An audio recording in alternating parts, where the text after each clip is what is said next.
Assalamualaikum warahmatullahi wabarakatuh. Perkenalkan, nama saya Nita Amriani dengan NIM 225791010. Pada kesempatan kali ini saya akan menyampaikan materi saya yang berjudul Implikasi Pemikiran Ekonomi Praklasik Terhadap Perkembangan Kapitalisme Awal. Untuk mempersingkat waktu, saya akan menyampaikan materi saya. Yang pertama adalah merkantilisme, pendorong pembentukan negara-negara bangsa, di mana merkantilisme merupakan pendekatan ekonomi yang mendominasi Eropa pada abad ke-16 hingga abad ke-18. Pemikiran ini menekankan pada akumulasi kekayaan nasional, terutama melalui ekspansi perdagangan internasional dan kolonialisme.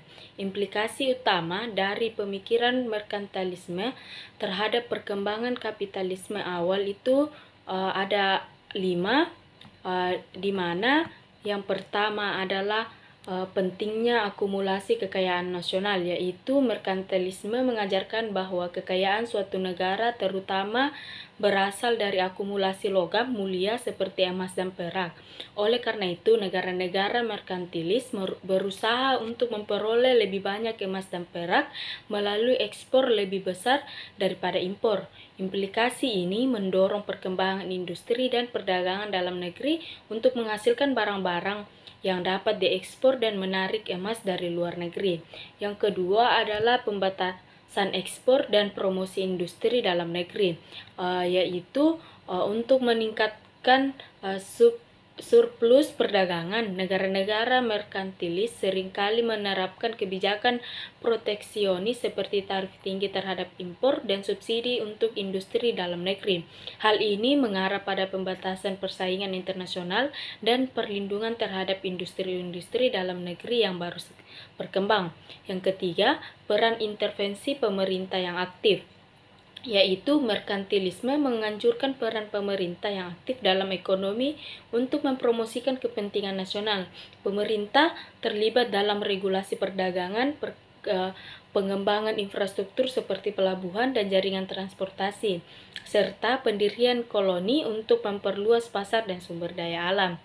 Yang keempat, fokus pada perdagangan luar negeri dan ekspansi kolonial, di mana merkantilisme itu mendorong negara-negara Eropa untuk memperluas imperium kolonial mereka untuk mendapatkan akses ke sumber daya alam dan pasar baru. Ekspansi kolonial ini tidak hanya meningkatkan kekayaan nasional melalui eksploitasi sumber daya alam, tetapi juga memperluas pasar untuk barang-barang manufaktur Eropa. Yang kelima adalah pembentukan fondasi untuk ekonomi kapitalis, di mana itu meskipun merkantilisme itu bukanlah kapitalisme dalam arti yang sebenarnya, atau karena lebih menekankan pada akumulasi kekayaan nasional dan proteksionisme daripada pasar bebas. Pemikiran dan praktik ekonomi merkantilis memberikan fondasi awal yang penting bagi pengembangan kapitalisme.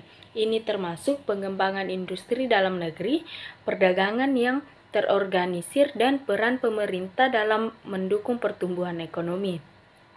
Yang kedua adalah fisiokratisme, awal pemikiran ekonomi liberal, di mana fisiokratisme muncul di Prancis pada abad ke-18 sebagai reaksi terhadap kekakuan sistem merkantilisme. Tokoh-tokoh seperti Francois Quesnay menekankan pentingnya alam sebagai sumber kekayaan dan menganjurkan kebebasan ekonomi.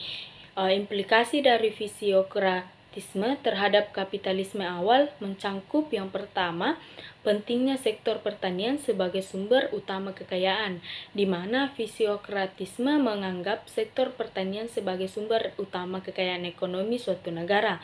Menurut fisiokrat, kekayaan dan kemakmuran nasional sebagai besar berasal dari produktivitas sektor pertanian. Implikasi ini memperkuat fokus pada pengembangan pertanian sebagai fondasi ekonomi yang stabil. Yang kedua, konsep aliran sirkular, di mana yaitu salah satu kontribusi utama fisiokratisme adalah konsep aliran sirkular yang menggambarkan bahwa pendapatan nasional berasal dari kegiatan produksi pertanian yang kemudian menggerakkan sektor-sektor lainnya dan dalam ekonomi. Konsep ini mempengaruhi pemikiran tentang distribusi pendapatan dan hubungan antara sektor-sektor ekonomi dalam suatu negara. Yang ketiga, kritik terhadap merkantilisme, di mana fisiokratisme muncul sebagai reaksi terhadap dominasi merkantilisme yang menekankan akumulasi kekayaan melalui perdagangan internasional dan ekspansi kolonial. Fisiokratisme menyoroti pentingnya produktivitas dalam sektor pertanian sebagai alternatif untuk meningkatkan kekayaan nasional, bukan hanya melalui perdagangan. Yang keempat, pemikiran tentang pajak dan regulasi, di mana fisiokratisme mengajukan prinsip bahwa pajak terbaik adalah pajak tunggal atas tanah yang menekankan pengurangan biaya dan hambatan untuk produksi. Kontribusi ini mempengaruhi pemikiran tentang kebijakan fiskal dan regulasi pemerintah dalam mendukung pertumbuhan ekonomi dengan mengurangi intervensi yang tidak perlu dalam aktivitas ekonomi. Yang kelima, penekanan pada kebebasan ekonomi, di mana fisiokratisme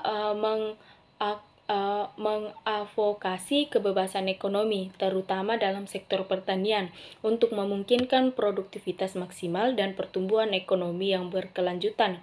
Ini menciptakan fondasi pemikiran yang mendukung pasar bebas dan pengurangan hambatan terhadap pandangan dan produksi.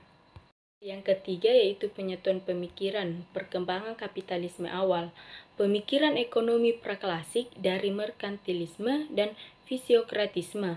Meskipun berbeda pendekatan, memiliki implikasi yang saling melengkapi dalam pembentukan kapitalisme awal. Kedua aliran ini memberikan fondasi yang penting. Yang pertama, pengaruh terhadap kebijakan ekonomi, di mana kedua aliran ini mempengaruhi kebijakan ekonomi pada masa itu, baik melalui proteksionisme, merkantilisme maupun liberalisme ekonomi fisiokratisme. Yang kedua, transformasi sosial ekonomi, yaitu perkembangan kapitalisme awal melibatkan perubahan mendasar dalam struktur sosial dan ekonomi, termasuk transformasi dari ekonomi agraris menjadi industri. Materi yang keempat, teori nilai buruh, konsep fundamental dalam ekonomi klasik. Konsep bahwa nilai barang ditentukan oleh jumlah kerja yang diperlukan untuk memproduksinya merupakan salah satu inti dari pemikiran ekonomi praklasik. Tokoh-tokoh seperti Adam Smith dan David Ricardo mengembangkan dan memperluas konsep ini yang kemudian menjadi dasar dari teori harga, upah, dan distribusi dalam sistem kapasitas. Implikasi teori nilai buruh yang pertama adalah penentuan nilai barang, di mana teori nilai buruh menyatakan bahwa nilai suatu barang ditentukan oleh jumlah kerja yang diperlukan untuk memproduksinya. Ini berarti bahwa nilai relatif suatu barang dapat diukur berdasarkan jumlah waktu tenaga kerja yang diperlukan untuk membuatnya. Implikasi ini adalah bahwa harga atau nilai suatu barang tidak hanya ditentukan oleh biaya bahan baku atau biaya modal, tetapi juga oleh kontribusi tenaga kerja dalam proses produksi. Yang kedua, hubungan antara upah dan nilai, di mana teori nilai buruh menjelaskan hubungan yang kompleks antara upah dan nilai barang. Menurut teori ini, upah buruh akan cenderung mencerminkan nilai yang dihasilkan oleh tenaga kerja dalam produksi yang tersebut. Implikasi ini mempengaruhi pemikiran tentang distribusi pendapatan dalam masyarakat dan bagaimana nilai buruh dapat membentuk pola distribusi yang adil atau tidak adil tergantung pada konteks sosial dan ekonomi. Yang ketiga, pemahaman tentang profit. Teori nilai buruh juga memberikan pemahaman yang lebih tentang profit dalam ekonomi kapitalis. Profit dapat dilihat sebagai kelebihan nilai yang dihasilkan dari penjualan barang melebihi nilai kerja yang digunakan untuk memproduksinya. Implikasi ini mempengaruhi cara pandang terhadap keuntungan perusahaan dan peran entrepreneur dalam ekonomi. Yang keempat, Dasar bagi teori harga dan perubahan ekonomi. Konsep nilai buruh memberikan dasar teoritis bagi pemahaman tentang harga barang dan jasa di pasar. Pemikiran ini membantu dalam menganalisis perubahan ekonomi seperti fluktuasi harga dan siklus bisnis, dengan mempertimbangkan bagaimana nilai buruh mempengaruhi dinamika pasar dan keputusan produksi. Yang kelima, kritik terhadap nilai alternatif, yaitu implikasi teori nilai buruh juga termasuk kritik terhadap teori alternatif seperti teori nilai utilitas atau teori nilai biaya yang menekankan faktor-faktor lain dalam menentukan nilai atau harga barang.